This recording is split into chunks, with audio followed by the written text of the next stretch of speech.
Football games last 48 minutes, but coaches' weeks are 7 days long. This is Bill Rohn with thoughts before the kickoff from Varnum Law. I'll be back after this from Varnum.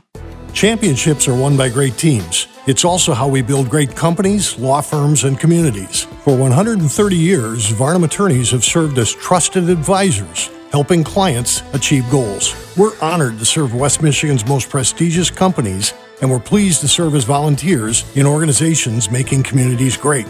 Varnum salutes the players, coaches, and communities involved in high school sports. The place to learn teamwork. Learn more about our team at varnumlaw.com. Back in the 1900s, I covered U of M football for a newspaper, and legendary coach Bo Schembechler's post-game press conferences often focused on the well-being of his players. You know, the Wolverines would win by 45, and we sports writers would breathlessly ask about the touchdowns. But Bo would growl things like, "What matters is that my lineman got hurt."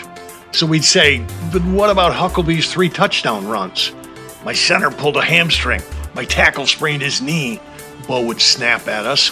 See, great coaches worry about the kids that they coach.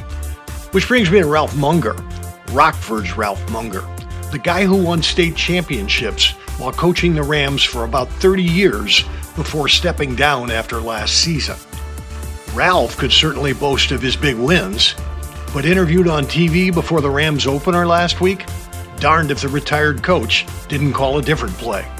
Instead, he remembered 3 decades of player lessons learned beyond football, exchanges he hoped would show the value of being coached hard and often at full volume, lessons that increased the chances his kids would later become good parents and good husbands. See, Munger's focus involved much more than just championships. Munger's memories reminded me of conversations I've had with former East Kentwood coach Jim Sutton. Sutton remembers years of 60-hour weeks, nights worrying about injuries, player academic issues, parental concerns, and generally watching 55 kids 7 days a week.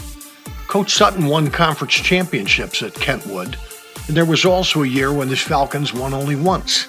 But through it all, his goal was to develop more than just football players. And that's the very work that Ralph Munger remembers. Coaches like Bo, Jim, and Ralph remind us that there is more to high school sports than merely winning. Again, 60 hours of developing people, too often hidden behind a game that lasts only 48 minutes. Win or lose on Friday night, we should all remember that. Join me next week for more Thoughts Before the Kickoff, presented by Varnum Law.